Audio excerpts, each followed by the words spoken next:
बहुत बहुत स्वागत है आपका। आप देख रहे हैं खबरों की खबर। मैं हूं आपके साथ सुमित अवस्थी।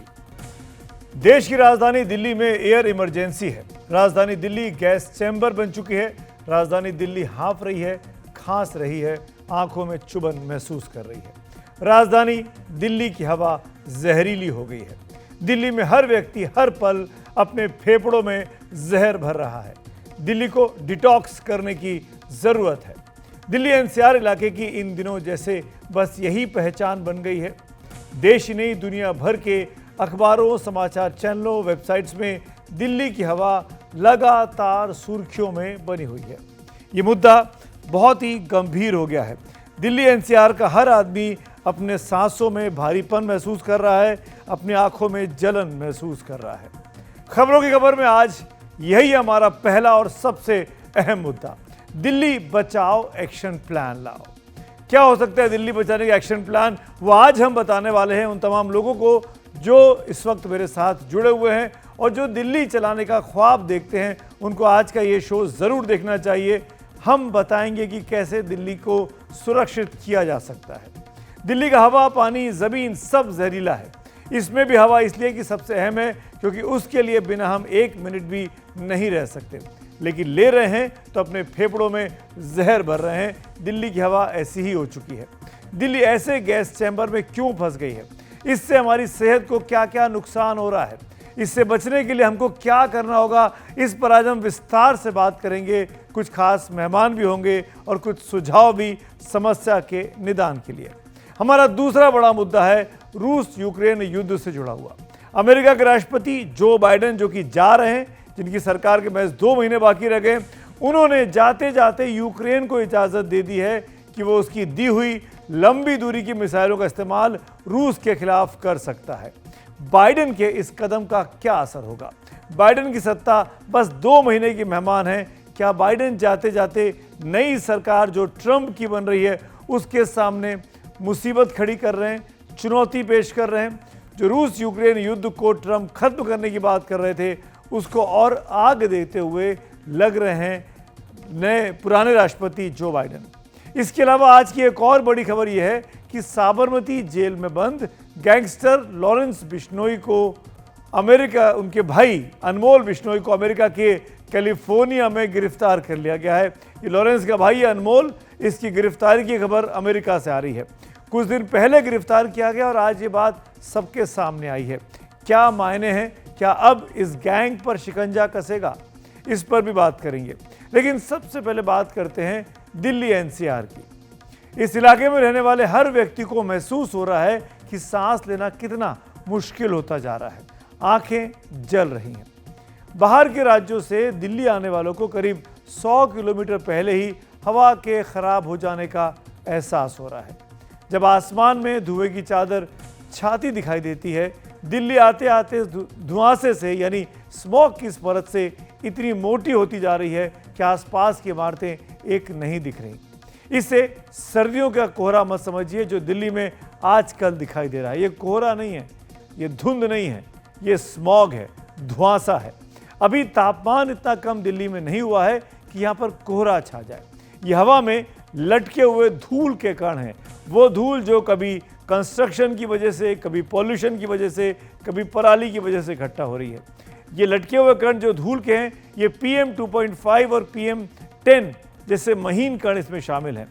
यही जब हम सांस लेते हैं तो हमारी सांस की नली में पहुंचकर भारी नुकसान हमारे शरीर को पहुंचाते हैं।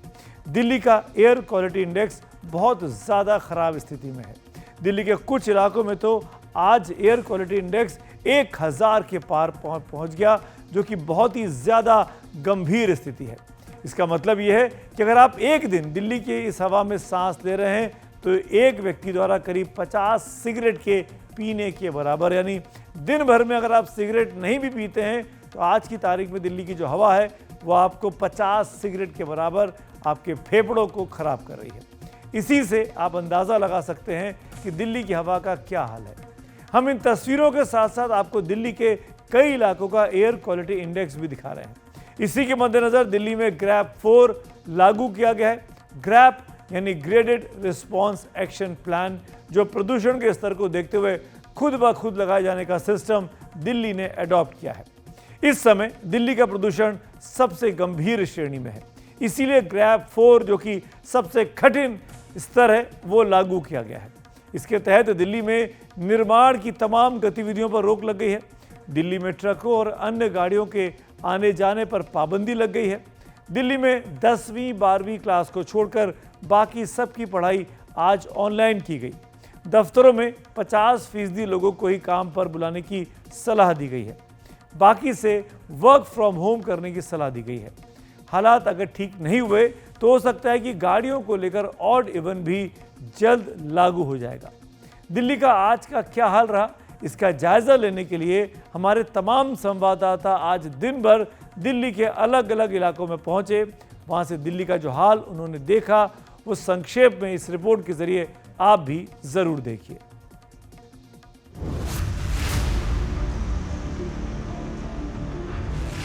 चेहरे पर सारे शहर के गर्दे मलाल है, जो दिल का हाल है वही दिल्ली का हाल है।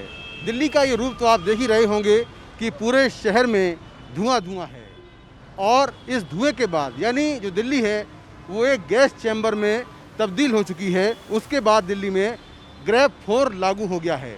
ग्रैब 4 को लेकर बहुत सारे प्रतिबंध हैं, और उनमें से एक प्रतिबंध ये है कि दिल्ली की सीमाओं से जो भारी वाहन हैं, जो कमर्शियल व्हीकल हैं, वो अंदर ना आने पाएँ, और जो गाड़ियाँ BS4 गाड़ियाँ हैं, BS3 हैं, वो भी सड़क पर नहीं चलेंगी।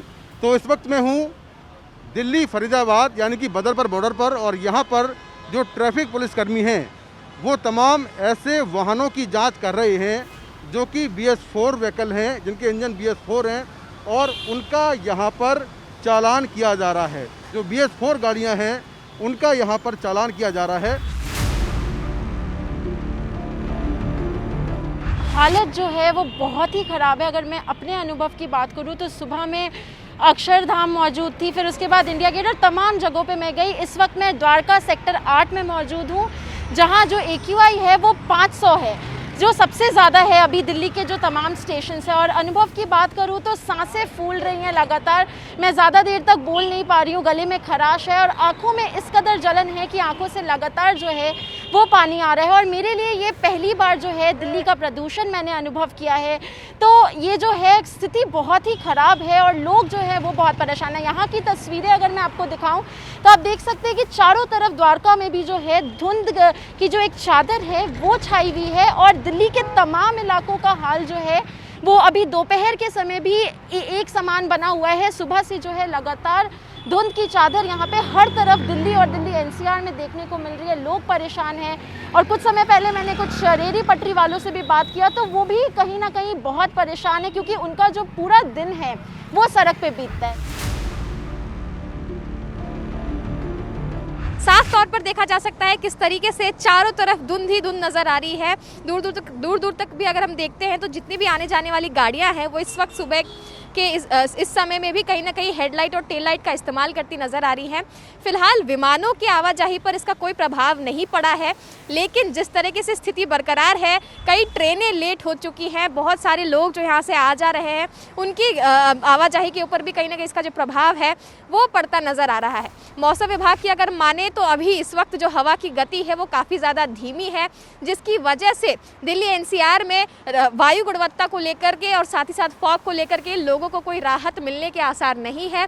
लेकिन अगर स्थिति इसी तरीके से रहती है तो फिर जो दिल्ली NCR में रहने वाले लोग हैं उनके लिए मुसीबत काफ़ी ज़्यादा बढ़ जाएगी। दिल्ली और NCR में ग्रैब 4 लगा हुआ है। ग्रैब 4 वो चीज़ होती है जो प्रदूषण को रोकने के लिए इमरजेंसी व्यवस्था होती है। इसके तहत CAQM यानी committee of air quality management ने ये दिल्ली और गाज़ियाबाद, नोएडा और गुरुग्राम के प्रशासन को सलाह दी थी कि जो स्कूल हैं 12th तक के उनको ऑनलाइन किया जाए और बुज़ुर्ग और बच्चे बाहर ना निकलें, वरना ये जो मौसम है, ये जो प्रदूषण है, ये उनको काफ़ी बीमार कर सकती है। लेकिन आप देखिए कि हमारे यहाँ पॉलिसी किस तरह की है, समानता नहीं है पॉलिसी में। यानी दिल्ली सरकार ने तो अपने बच्चों के लिए ऑनलाइन कर दिया कि जो 8th तक के बच्चे हैं वो ऑनलाइन घरों में रहकर पढ़ें, लेकिन नोएडा, गाज़ियाबाद और गुरुग्राम कि प्रशासन ने इस तरीके की कोई व्यवस्था नहीं की। अब आप सोचिए, क्या दिल्ली के बच्चों के फेफड़े हैं और गाज़ियाबाद और नोएडा और गुरुग्राम के जो बच्चों के फेफड़े हैं वो क्या फौलाद से बने हुए हैं? लेकिन वही बात है कि अगर पॉलिसी में समानता नहीं रहती है तब जो है वो दिक्कतें आती हैं नीतियों को लागू करने में। अब आप सोचिए कि इस तरीके का जब AQI होता है, यानी 450 से ऊपर AQI चला गया है, इमरजेंसी आपातकाल एकदम घोषित हो जाता है और कई सारे शहरों को हमने देखा विदेशों में बंद करने पड़े हैं, लेकिन उसके बावजूद यहाँ पर जो है वो स्कूल खुले हुए हैं। आज सुबह इतने प्रदूषण में बच्चों को स्कूल जाना पड़ा है। दिल्ली NCR की वायु गुणवत्ता लगातार बढ़ रही है, उसके कारण जो मरीजों की संख्या है वो लगातार बढ़ रही है और जो वायु प्रदूषण के कारण जो तमाम बीमारियां हो रही हैं उससे बड़ी संख्या में जो मरीज है वो अस्पताल पहुंच रहे हैं। इस वक्त हम गौतम बुद्ध नगर के जिला अस्पताल में हैं और ये ICU वार्ड है और जो हमको बताया गया उसके मुताबिक जो है जो चेस्ट के मरीज हैं उनकी संख्या जो है लगातार बढ़ रही है और कई मरीज ऐसे हैं जिनको जो है उनकी कंडीशन जो है क्रिटिकल भी हो रही है। ये पूरा ये ICU वार्ड है जहाँ पर जो है मरीजों को रखा जा रहा है। कुछ मरीज यहाँ पर ऐसे हैं जिनको जो बहुत सीवियर हैं उनको जो है यहाँ पर रखा गया है और तमाम ऐसे मरीज हैं जिनको इमरजेंसी वार्ड में रखा गया है, कुछ को जो है वार्ड में रखा गया है। तो तमाम तरह की तैयारियां जो हैं वो इस अस्पताल में भी की जा चुकी हैं और यहाँ पर जो है लगातार मरीजों का इलाज हो रहा है।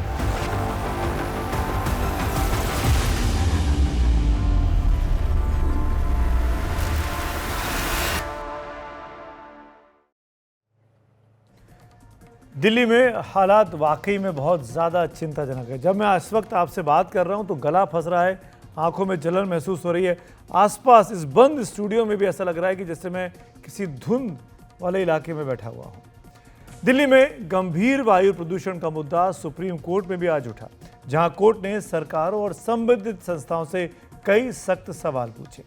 सुप्रीम कोर्ट के जज जस्टिस अभय ओका और जस्टिस ऑगस्टीन जॉर्ज मसीह की बेंच ने ग्रैप 4 के तहत स्कूल बंद करने पर दिल्ली सरकार से सख्ती से कहा कि 10वीं और 12वीं के बच्चों के फेफड़े अलग नहीं हैं। स्कूलों में उनकी भी फिजिकल क्लासेस बंद की जाएं, यानी उन्हें स्कूलों में ना बुलाया जाए।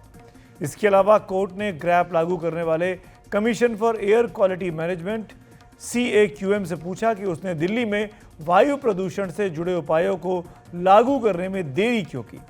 कोर्ट ने कहा कि जब AQI 300 को पार कर गया था तो ग्रैप 3 लागू करने में 3 दिन की देरी क्यों की गई थी। यहां तक कि AQI 418 होने के बाद भी ग्रैप 3 लागू करने में 1 दिन की देरी हुई। केंद्र के वकील ने कहा कि वो AQI के सुधरने का इंतजार कर रहे थे, तो सुप्रीम कोर्ट ने कहा कि AQI 300 पार होते ही ग्रैप 3 लगाना चाहिए था। 3 दिन का इंतजार कैसे किया जा सकता है। कोर्ट ने यह भी साफ कर दिया कि अब AQI 450 के नीचे भी चला जाए तो भी हमारी इजाज़त के बिना ग्रैप 4 नहीं हटेगा। सुप्रीम कोर्ट ने दिल्ली सरकार से ग्रैप 4 के तहत लगाई गई पाबंदियों से जुड़ा हलफनामा भी मांग लिया। दिल्ली में वायु प्रदूषण इतनी खराब स्थिति में कैसे पहुंच गया, इस पर चर्चा होनी ज़रूरी है। दिल्ली में चारों ओर जिस तरह का धुआं दिख रहा है वह आसमान से कैसे दिख रहा है, ये जानना भी आज ज़रूरी है। ये समझने के लिए हम आपको अमेरिकी अंतरिक्ष एजेंसी नासा की बीते कुछ दिनों की ये तस्वीरें दिखाते हैं। भारत और आसपास के इलाकों की ये तस्वीरें 2 नवंबर की हैं। इसमें दिख रहा है कि लाहौर से लेकर दिल्ली तक हवा में धुआंसा है, स्मॉग है, लेकिन उसका स्तर कम है। इसके बाद के दिनों की तस्वीरों में आप देखिए, पहले लाहौर के आसपास धुआंसा यानी स्मॉग काफ़ी ज़्यादा बढ़ता दिखता है। इसकी एक वजह पराली का जलना और हवा के बहने की दिशा है। शुरुआती दिनों में हवा दक्षिण पूर्व से बह रही थी, जिसके चलते भारत में पंजाब हरियाणा के खेतों में जली पराली का धुआं भी पाकिस्तान की ओर जा रहा था। लेकिन फिर पिछले कुछ दिनों में हवा के बहने की दिशा बदली, हवा उत्तर पश्चिम से बहने लगी, जो अपने साथ थोड़ा सर्द मौसम लेकर आई और पराली का धुआं भी। अब पराली का सारा धुआं भारत की ओर आ गया है। पंजाब हरियाणा पश्चिमी उत्तर प्रदेश के खेतों में जली पराली का धुआं भी दिल्ली के ऊपर मंडरा रहा है। इसके अलावा दिल्ली NCR का अपना सारा प्रदूषण भी 5, 10, 14, 16 और 18 नवंबर की नासा की इन तस्वीरों से आपको साफ दिखेगा। यही नहीं, हवा के बहाने की गति बहुत धीमी होने से ये पूरा स्मॉग इस इलाके में जैसे टंगा हुआ है, रुक गया है, थम गया है। 16 और 18 नवंबर की तस्वीरों में ये और साफ दिखाई देता है।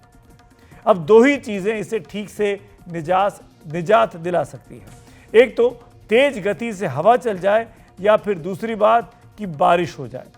बारिश की संभावना इस मौसम में कमी दिखाई देती है, लिहाजा हवा से ही उम्मीद कीजिए, लेकिन उसमें भी समय लग सकता है। लेकिन ये एक बार की समस्या तो है नहीं। हर बार सर्दियों की दस्तक के साथ ही अक्टूबर नवंबर के महीनों से दिल्ली में वायु प्रदूषण का ये हाल शुरू हो जाता है। इस प्रदूषण में कई हानिकारक कण होते हैं, जैसे PM10 और PM2.5।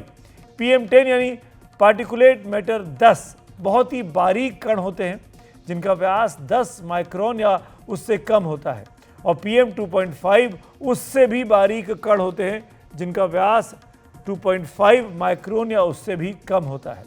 ये हमारी श्वास नली और फेफड़ों में पहुंचकर बहुत नुकसान पहुंचाते हैं। IIT कानपुर के 2015 के एक अध्ययन के मुताबिक दिल्ली 56% PM10 कणों का स्रोत डस्ट यानी धूल है। यानी PM10 जो दिल्ली में दिखाई देते हैं उसका 56% धूल की वजह से है, जबकि फैक्ट्रियों से 10% और गाड़ियों से 9% PM10 के कणों के लिए जिम्मेदार है, जो धुआं वहाँ से निकलता है। PM2.5 की अगर बात करें तो इसके लिए सड़क की धूल 38% जिम्मेदार है, गाड़ियों का धुआं 20%, घरों में ईंधन का जलना 12% और फैक्ट्रियां 11% जिम्मेदार है। अक्टूबर नवंबर में पराली भी इसमें बड़ी भूमिका निभाती है। विश्व स्वास्थ्य संगठन की 2021 के दिशा निर्देशों के मुताबिक दिन में PM2.5 का औसत स्तर 15 से ज़्यादा नहीं होना चाहिए, जबकि दिल्ली प्रदूषण कंट्रोल कमेटी के मुताबिक आज शाम 7 बजे दिल्ली में PM2.5 का स्तर 348 रहा, यानी करीब 23 गुना ज़्यादा। विश्व स्वास्थ्य संगठन के मुताबिक दिन में PM10 का औसत स्तर 45 से ज़्यादा नहीं होना चाहिए, जबकि दिल्ली में आज शाम 7 बजे PM10 का स्तर 703 रहा, यानी करीब 16 गुना ज़्यादा। इससे पहले दिन में PM2.5 और PM10 का स्तर और भी ज़्यादा खतरनाक स्तर पर रहा। अब सवाल यह है कि क्या किया जाए ताकि हर साल ये जो स्थिति पैदा होती है इसके लिए कम से कम एक साथ उपाय किए जाएं, ताकि हम ये इस पॉल्यूशन से लड़ सकें। मैं आपको याद दिलाऊं, जब कोविड का समय था, जब लॉकडाउन चल रहा था, जब बंद चल रहा था, तब भी सर्दियाँ आई थी, और इसी नवंबर, दिसंबर और अक्टूबर के महीने में हमने दिल्ली में साफ़ सुथरी हवा देखी थी। हमने हिमालय को उत्तर प्रदेश की सीमाओं से देखा था। हमने दिल्ली में सड़कों पर चलते हुए जानवरों को देखा था जो आसपास के बर्ड सेंचुरी से चलकर आए थे। ये सब क्यों हो पाया था? क्योंकि फैक्ट्रियाँ बंद थी, सड़कें बंद थी, सड़कों पर ट्रैफिक नहीं था। क्या ये बीच की स्थिति यानी प्रोग्रेस भी चलती रहे और पोल्यूशन का स्तर भी कम रहे, क्या कोई बीच का रास्ता निकाला जा सकता है? इस पर मंथन करने की ज़रूरत है। सबसे पहले क्या करेंगे, तो कुछ बातें मैं आपको बताना चाहता हूँ। धूल पर काबू पाया जाना बहुत ज़्यादा ज़रूरी है। इसकी दो वजह, एक है हरियाली की कमी और दूसरा है अंधाधुंध निर्माण। तो सबसे पहले तो हरियाली अधिक से अधिक करनी होगी। दिल्ली में न जाने कितनी जगहों पर आपने देखा होगा कि निर्माण के कामों के कारण धूल उड़ती है, ज़मीन पर घास तक नहीं होती। जब हवा चलती है तो इस धूल को अपने साथ उड़ाती है, और इसीलिए इस धूल पर काबू पाना ज़रूरी है। दिल्ली में गाड़ियों की संख्या पर काबू पाना भी बहुत ज़्यादा ज़रूरी हो गया है। दिल्ली में करीब 1 करोड़ 20 लाख रजिस्टर्ड गाड़ियां हैं। इनसे निकलने वाला जहरीला धुआं हवा में पहुंचकर हमारे फेफड़ों को बीमार करता है। जो गाड़ियां हैं वो भी ज़्यादा से ज़्यादा इलेक्ट्रिक या CNG की हो तो सबसे बेहतर है। गाड़ियां ये तभी कम होंगी जब बस और मेट्रो जैसे सार्वजनिक परिवहन के वाहन बेहतर होंगे, उनकी सर्विसेज बेहतर होंगी। इसीलिए ज़रूरी है कि सार्वजनिक परिवहन व्यवस्था को और बेहतर, दुरुस्त और डोर टू डोर बनाया जाए, ताकि अपने घर से निकलते से ही कोई बस मिल जाए, कोई मेट्रो मिल जाए, आपको कम से कम चलना पड़े। कई चीज़ों के जलने से भी हवा विषैली होती है, जैसे कूड़ा जलना एक बड़ी समस्या है। अधिकतर जगहों पर देखा गया कि कूड़े के ढेर को निपटाने के लिए उस पर आग लगा दी जाती है। ये जहरीला धुआं होता है जो कि हवा को और ख़राब करता है। घरों में लकड़ी या कोयले से चूल्हा जलाने पर भी रोक लगनी ज़रूरी है। कुछ इलाकों में आज भी इनका इस्तेमाल होता है, लिहाजा एलपीजी सेवाओं को और बेहतर किया जाना चाहिए और घर घर तक पहुंचाया जाना चाहिए। पंजाब, हरियाणा, दिल्ली या पश्चिमी यूपी के खेतों में पराली जलाने पर भी रोक हर हाल में ज़रूरी है। पराली का यह धुआं अक्टूबर-नवंबर में सबसे ज़्यादा घातक साबित होता है। इसके अलावा एटमॉस्फेरिक प्रेशर होता है, जिसकी वजह से ऊपर के दबाव के कारण हवा जो भी चलती है वो इन कणों को लेकर दूर तक नहीं जा पाती, वो ज़मीन के आसपास बनी रहती है। इसीलिए ये बहुत ज़रूरी है कि आसपास में ऐसा माहौल रहे, ऐसा समा रहे, ऐसा वातावरण रहे कि हवा चले और चल के वो दूर तक जा सके। तो दिल्ली को बचाने के लिए एक्शन प्लान लागू करना ज़रूरी है, वो भी साल भर तक। सिर्फ तभी नहीं जब प्रदूषण बढ़ जाए, यानी जब दम घुटने लगे तब आप कहें कि अब ये कर देना चाहिए। ये प्रक्रिया साल भर चलनी चाहिए। इस पर ज़्यादा जानकारी के लिए मेरे साथ दो खास मेहमान हैं। डॉक्टर जीत सिंह खिलनानी जो कि श्वास रोग विशेषज्ञ हैं PSRI में, और नमिता गुप्ता जी जो कि संस्थापक हैं एयरवेदा के। आप दोनों का बहुत बहुत स्वागत है। नमिता जी, पहला सवाल मेरा आपसे है। सिचुएशन बहुत ही सीवियर है। जब मैं आपसे बात कर रहा हूँ मैं महसूस कर सकता हूँ कि आपको भी ये दिक्कत हो रही होगी। गले में खराश है और बगैर मतलब के है, नाक जैसे चोक हो गई है, आँखों में पानी आ रहा है। क्या कोई सोल्यूशन निकलेगा या हर साल में अक्टूबर-नवंबर के महीने में हम इस तरह के शोज़ करते रहेंगे, घंटियाँ बजाते रहेंगे और सरकार कानों में रुई डालकर बैठी रहेगी? जी देखिए, आप बिल्कुल सही कह रहे हैं। सबसे बड़ी प्रॉब्लम ये है कि इसके बारे में हम सिर्फ साल में 2 महीने सोचते हैं, और वो भी जब तक AQI 400-500 तक नहीं पहुंचती है तब कोई भी ना नागरिक ना गवर्नमेंट इसके बारे में सोचती है। जो हमें और आप देखें तो जो प्रदूषण है ये सिर्फ अक्टूबर से दिसंबर नहीं है, पूरे साल पोल्यूशन होता है। और सिर्फ मॉनसून का सीजन है जब दिल्ली शहर में साफ हवा होती है, साल में 2 महीने। लेकिन नागरिक और गवर्नमेंट सिर्फ साल में 2 महीने जागते हैं, तो ऐसे तो कोई भी प्रॉब्लम सॉल्व नहीं हो सकती। तो जब तक पॉलिटिकल विल नहीं होगी, पूरे साल सब लोग इसके बारे में हल्ला नहीं मचाएंगे, और जब तक गवर्नमेंट पूरे साल कंसर्टेड एफर्ट नहीं करेगी तब तक ये सॉल्व नहीं हो सकता। दूसरा पॉइंट ये है कि ये सिर्फ दिल्ली का इशू नहीं है, पूरी कंट्री में प्रदूषण है। बिल्कुल। और हमें इसका जो सोल्यूशन है वो भी हमें पूरी कंट्री को साथ बैठ के सोचना है, क्योंकि दिल्ली का जो पोल्यूशन है वो सिर्फ दिल्ली के लोकल सोर्सेज से नहीं है। पूरा ये जो इंडो गैंजेटिक प्लेन बेल्ट है, ये पूरा इस रीजन में पोल्यूशन है, प्रदूषण है, जो कि क्रॉप बर्निंग से आ रहा है, जो और सिटीज में भी प्रदूषण जनरेट हो रहा है, वो सारा दिल्ली में आ रहा है, क्योंकि Delhi is a low lying area. तो वो सब आके यहाँ कलेक्ट हो जाता है, और जैसे ही अक्टूबर, नवंबर, दिसंबर में टेम्परेचर ड्रॉप होता है, इन्वर्जन होता है, ये सारा पोल्यूशन यहाँ पे आके बैठ जाता है, राइट। तो इसका सोल्यूशन यही है कि हमें पॉलिटिकल विल चाहिए, पूरे साल इस पे काम चाहिए, और हमें पूरा इसे रीजनली जो साइंटिफिक टर्म्स में एयरशेड अप्रोच बोलते हैं वैसे सोचना है। सिर्फ दिल्ली में काम करने से ये प्रॉब्लम सॉल्व नहीं हो सकती है। नमिता जी, अब ये एयरशेड अप्रोच क्या होता है, इसको थोड़ा और समझाइए ना। जी, एयरशेड अप्रोच होता है कि जो पोल्यूशन के सोर्सेज होते हैं वो जो सिटी या स्टेट की बाउंड्रीज को नहीं रिस्पेक्ट करते हैं। जो पंजाब में प्रदूषण हो रहा है ये पराली की बर्निंग से, ये पूरा दिल्ली, यूपी सब जगह जा रहा है, राइट। तो जो सोर्सेज का प्रदूषण फैलता है उसे एयरशेड अप्रोच कहते हैं, कि दे आर जो रीजन्स हैं जहाँ पे सेम प्रदूषण है सेम सोर्सेज से, ताकि वो प्रदूषण का सोल्यूशन ये है कि हम वो सोर्सेज देखें जो वो पूरा एयरशेड में है। यहाँ हालांकि कि ये सोचें कि दिल्ली में क्या प्रदूषण हो रहा है, दिल्ली में कंस्ट्रक्शन बंद करने से यहाँ का पोल्यूशन खत्म नहीं हो जाएगा, क्योंकि हमारे को इसे पूरा रीजनल सोल्यूशन ढूंढना है, जिसमें हमें पंजाब गवर्नमेंट के साथ, हरियाणा गवर्नमेंट के साथ, यूपी गवर्नमेंट के साथ सबके मिलके बैठ के सोल्यूशन निकालना है, और साथ में डिस्कस करना है कि हम ये प्रॉब्लम कैसे सॉल्व करेंगे कि अगले साल हम फिर यहाँ नहीं हो कि दिल्ली में AQI 1000 पहुंच जाए।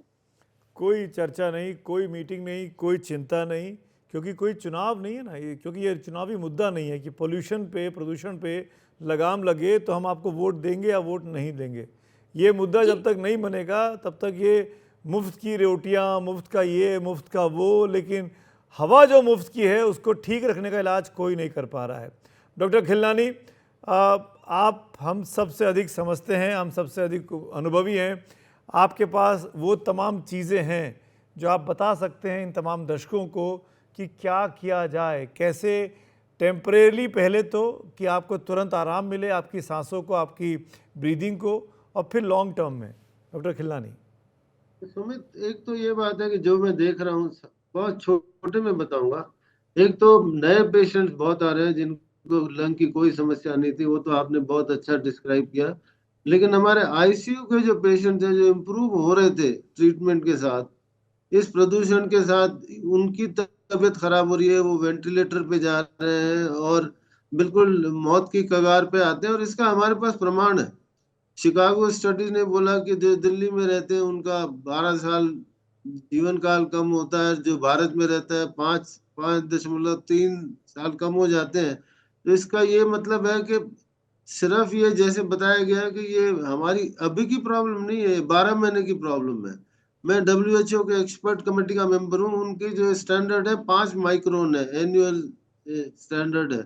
लेकिन आपने जो प्रश्न पूछा कि हम एक व्यक्ति विशेष क्या कर सकता है, जी, होता ये है कि लोगों को खांसी होती है, वो धड़ाधड़ एंटीबायोटिक खाते हैं और कफ सिरप पीते हैं और सोचते हैं कि एक एंटीबायोटिक, 2 एंटीबायोटिक, 3 एंटीबायोटिक, और कई बार इतनी मुसीबत आ जाती है नेबुलाइजेशन जब जिनको 2 बार लेना होता है दिन में 6 बार लेते हैं, 8 बार लेते हैं, और फिर उनकी ऑक्सीजन कम हो जाती है और वो सीधा आईसीयू में पहुंच जाते हैं।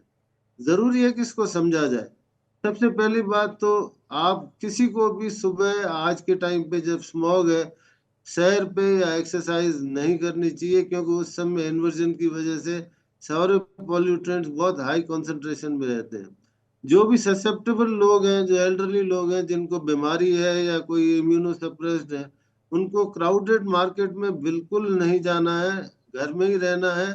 और जब भी बाहर जाना हो, ये जो कोविड के टाइम पर कहते थे कि भाई कोई भी मास्क लगा लो, कपड़ा लगा लो, 3 प्लाई मास्क लगा लो, वो सब बेकार है। अगर कुछ काम करता है, उसको भी WHO नहीं मानता, कुछ काम करता है तो N95 मास्क अगर प्रॉपरली बांधेंगे तो शायद कुछ उसका फायदा होगा। सबके घर में एयर प्यूरिफायर है, सब लोग एयर प्यूरिफायर ऑन करके रखते हैं, लेकिन ये समझना है कि ये कोई आपको कोई ज्यादा प्रोटेक्शन नहीं दे रहा है। WHO इसको नहीं मानता। आज तक एक भी स्टडी ऐसी नहीं हुई है जो ये कहे कि एयर प्यूरिफायर से हेल्थ इंप्रूव होती है। लेकिन जो लोग ऑक्सीजन पे हैं, जिनको अस्थमा की तकलीफ है, जिनको ब्रोंकाइटिस की तकलीफ है, जो 70-80 साल के हैं, वो एयर प्यूरिफायर की मर्यादा को फॉलो करें, उसको 24 घंटे ऑन रखें, खिड़की दरवाजे सारे बंद होने चाहिए। और ऐसे नहीं कि चाय पानी आता जाता रहता है तो सब बेकार हो जाता है। फिल्टर्स को बार बार चेंज करना है, नहीं तो ये खुद एक सोर्स बनता है कि, और डॉक्टर ये ना खिलनानी, सोचे कि एयर आप प्यूरिफायर जैसे एक बता रहे रखा हैं, है। डॉक्टर साहब जैसे आप बता रहे हैं, ऐसे लग रहा है कि अपने घर में ही हमको कैद हो जाना है, कैदी की तरह रहना है, चार दीवारी में बंद आपको हो नहीं जाना है। कैद होना, आपको कैद नहीं होना है, लेकिन आपको सुबह एक्सरसाइज नहीं करनी है आपको। लेकिन आपके घर में कोई एल्डरली है, जी, 70-80 साल के हैं, जिनको ब्लड प्रेशर की बीमारी है, ये नहीं सोचना चाहिए कि जो एयर पोल्यूशन है सिर्फ लंग को अफेक्ट करता है। हम PM 2.5 और की बात करते हैं, लेकिन एक अल्ट्रा फाइन पार्टिकुलेट होता है 0.1 माइक्रोग्राम, जो नॉर्मली मेजर नहीं करते हैं, वो लंग से होते हुए पूरे शरीर में जाता है। तो हार्ट को, ब्रेन को, ब्लड वेसल्स को, इंटेस्टाइन्स को, किडनी को, रिप्रोडक्टिव सिस्टम में, टू द डॉक्टर एक्सटेंट साहब कि एक चीज़ जो और बच्चा बताइए, डॉक्टर साहब एक चीज़ और समझाइए, क्या इस मौसम में ब्लड प्रेशर के जो पेशेंट्स हैं उनका बीपी क्या अमूमन ज़्यादा रहने लगता है एवरेज से? हाँ, वो भी बढ़ जाता है, क्योंकि blood vessels get affected.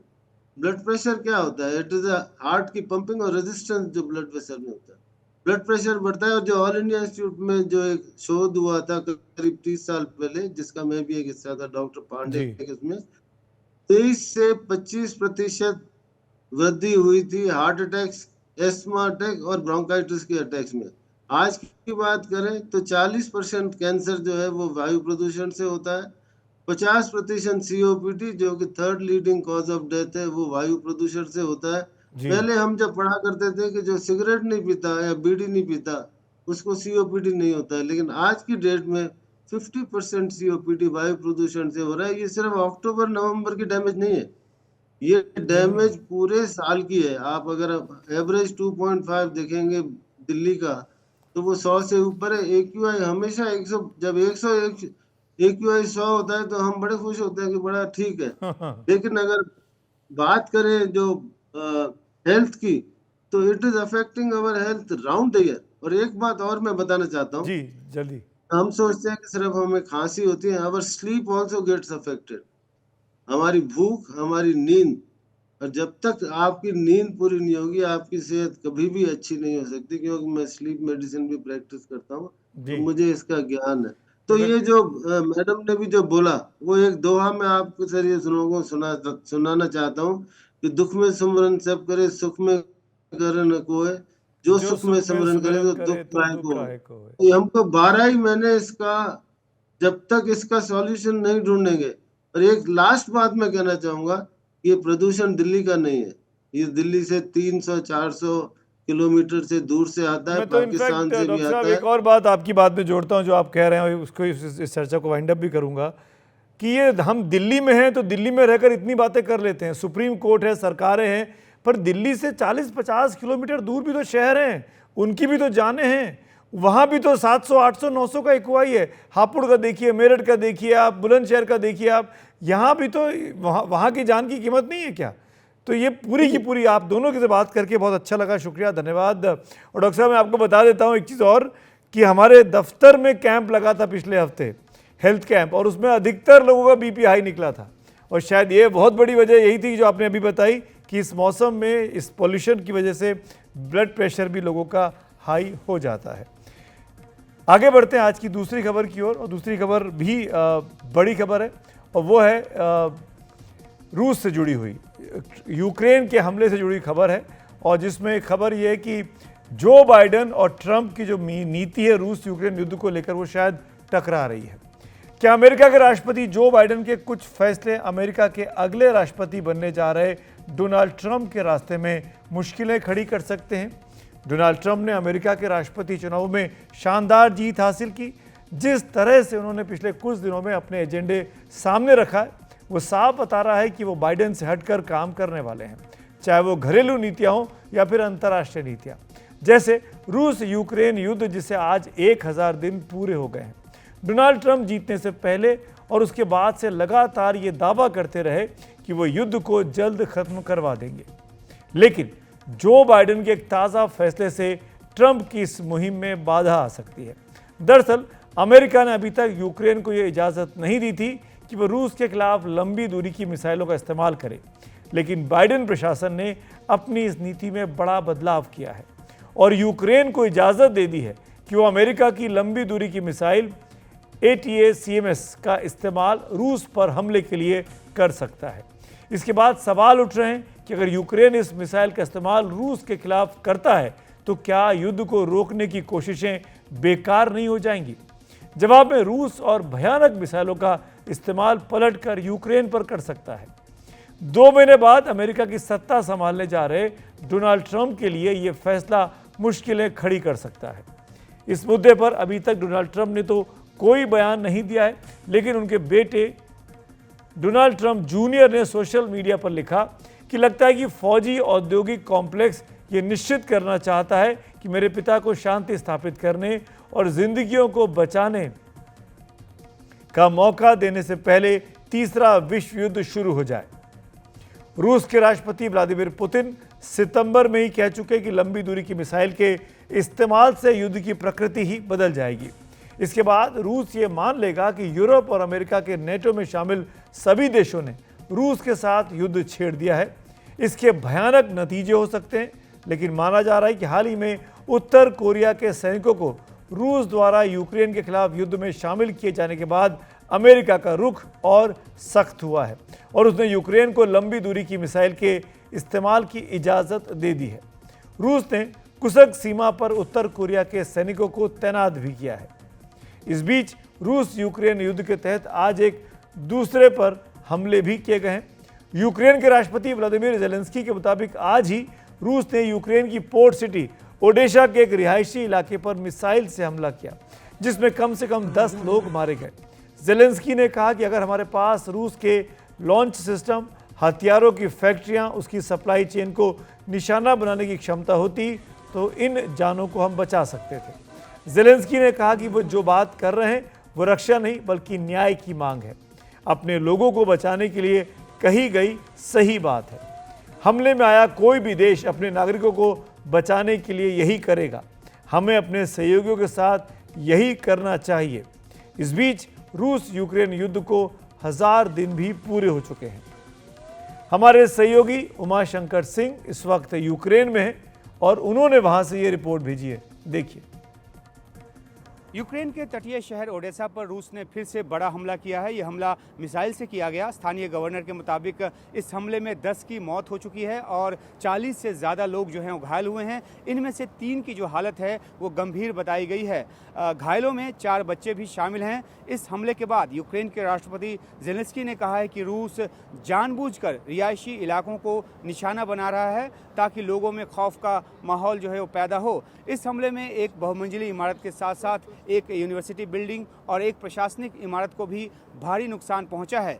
Zelensky ने यह भी कहा है कि रूस के ऐसे हमलों को रोकने के लिए उसका जो एक ही उपाय है कि रूस की हमला करने की जो क्षमता है, जो उसकी ताकत है, उसको ख़त्म कर दिया जाए और इसके लिए उन्होंने अपने सहयोगी देशों को साथ आने की अपील की है। ओडेसा जो है यूक्रेन का सबसे अधिक आबादी वाला तीसरा बड़ा शहर है और यहाँ यूक्रेन का अहम बंदरगाह है और यहाँ से बड़े पैमाने पर आयात निर्यात होता है जो कि रूस के हमलों की वजह से बाधित हुआ है। यहाँ के बंदरगाह का एक हिस्सा भी तबाह हो चुका है। युद्ध के शुरू होने के बाद से ही रूस की कोशिश जो है इस शहर पर कब्जे की रही है।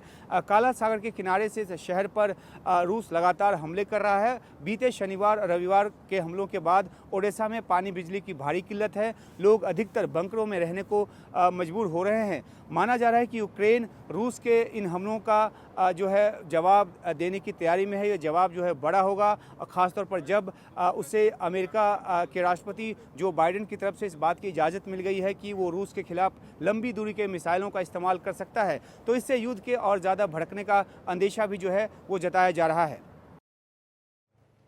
आपने उमाशंकर सिंह को सुना। मेरे साथ इस वक्त सामरिक मामलों की जानकार ब्रह्म चलानी जुड़ रहे हैं। ब्रह्मचर, बहुत बहुत शुक्रिया, धन्यवाद वक्त निकालने के लिए। सवाल यही कि क्या ट्रंप और बाइडेन की नीतियां आपस में टकरा रही हैं यूक्रेन को लेकर? क्यों बाइडेन ने कहा कि आपको लॉन्ग रेंज की मिसाइल आप यूज़ कर सकते हैं? दो बातें हैं सुमित। पहली बात तो ये है कि बाइडेन इंचार्ज नहीं है, वो तो साउथ अमेरिका में ब्राज़ील में है, अपने बेटी और ग्रैंड चाइल्ड के साथ वहाँ घूम रहे हैं। तो ये डिसीजन उन्होंने नहीं लिया, ये डिसीजन लिया गया है अमेरिकन डीप स्टेट ने। इससे क्या है कि जो ट्रंप का जो प्लान है युद्ध ख़त्म करने का प्लान, उसको अंडरकट करने की कोशिश की गई है। अब जिस समय बाइडेन एक लेम डक प्रेसिडेंट है, उनको इस तरह का इम्पोर्टेंट डिसीजन नहीं लेना चाहिए। आखिर में अपने एंड के टर्म में इस तरह का उन्होंने बड़ा इम्पोर्टेंट डिसीजन लिया है, जिससे ये वॉर एंड पीस का इश्यू है और इस तरह का इम्पोर्टेंट डिसीजन लेने से कॉन्फ्लिक्ट बढ़ सकता है, रूस के तरफ से रिप्राइजल्स भी हो सकते हैं। और जो असली बात ये है कि ये जो मिसाइल्स जिसकी परमिशन दी गई है यूक्रेन को यूज़ करने के लिए, ये मिसाइल्स अमेरिकन टेक्नोलॉजी और अमेरिकन नेविगेशन डेटा पर डिपेंड करते हैं। यूक्रेन के पास सैटेलाइट रिकॉनेसेंस कैपेबिलिटी तो है ही नहीं है। तो जो भी स्ट्राइक करेगा यूक्रेन रशिया के अंदर, उस स्ट्राइक के लिए यूक्रेन को अमेरिकन टेक्नोलॉजी और अमेरिकन सैटेलाइट रिकॉनेसेंस डेटा की ज़रूरत पड़ेगी। इसका मतलब ये है कि अमेरिका और नेटो टारगेटिंग पर कंट्रोल रखेंगे।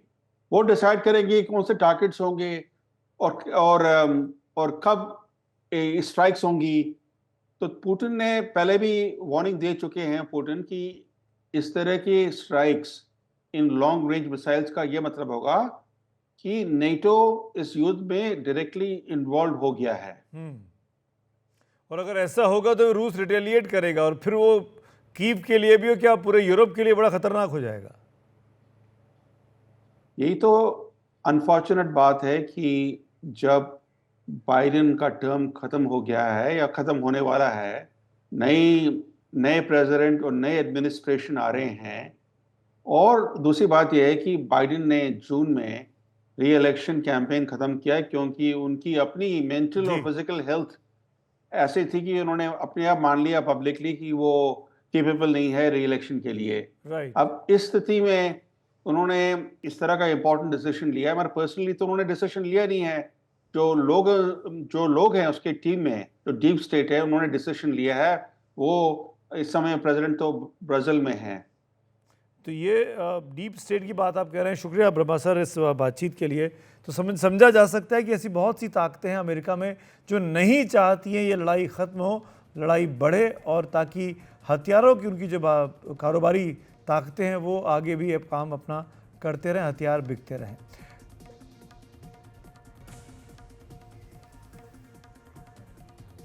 और इस वक्त एक बड़ी खबर आ रही है। बड़ी खबर है महाराष्ट्र चुनाव से जुड़ी हुई। एनसीपी शरद गुट के बड़े नेता हैं, महाराष्ट्र के पूर्व गृह मंत्री रह चुके अनिल देशमुख की कार पर हमला हुआ है।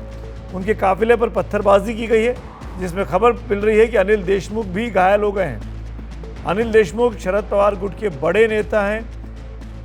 कुछ दिनों पहले वो राज्य के गृह मंत्री भी थे। मेरे साथ मेरे सहयोगी सुनील सिंह और जानकारी के साथ जुड़ गए। सुनील, कैसी तबीयत है अनिल देशमुख की, कितना सीरियस है मामला? सुमित, देखिए, आज चुनाव प्रचार का अंतिम दिन था। 6 बजे चुनाव प्रचार बंद हो गया था। उसके बाद एक बैठक समाप्त करके पूर्व गृह मंत्री अनिल देशमुख नरखेड़ से तीनखोड़ा होते हुए काटोल लौट रहे थे। काटोल में उनके बेटे इस समय उम्मीदवार हैं। तो काटोल आते समय जलालखेड़ा रोड पर बेल्स फाटा के पास ही कुछ लोगों ने उनके काफिले पर पथराव कर दिया। कार पर हमला हुआ, जिसमें अनिल देशमुख गंभीर रूप से घायल हो गए। उनके सिर पर भी चोट आई है। उन्हें तुरंत घायल अवस्था में ही काटोल अस्पताल ले जाया गया है, जहां पर इलाज किया जा रहा है। और पुलिस पहुंच चुकी है मौके पर। और कौन से हमलावर, क्या वजह रही है, चुनावी रंजिश है या कोई और बात है, इस बात की फिलहाल जांच की जा रही है। लेकिन इतना जरूर है कि अनिल देशमुख जख्मी हुए हैं, उन्हें अस्पताल ले जाया गया है। जो तस्वीरें आई हैं उसमें खून बहते हुए दिखाई पड़ रहा है। उनके कपड़े पर भी खून लगा हुआ है, उनके सिर में भी चोट आई है। जी सुनील, शुक्रिया इस अपडेट के लिए। अनिल देशमुख घायल हुए हैं, सर में चोट है, तस्वीरों में चोट देखी जा रही है। पूर्व गृह मंत्री राज्य के रह चुके हैं, अपने बेटे के चुनाव प्रचार में व्यस्त थे। कटोल में उनके बेटे उम्मीदवार हैं एनसीपी शरद पवार गुट से, जहां पे उन पर ये हमला हुआ, उनकी कार पर पत्थरबाजी हुई।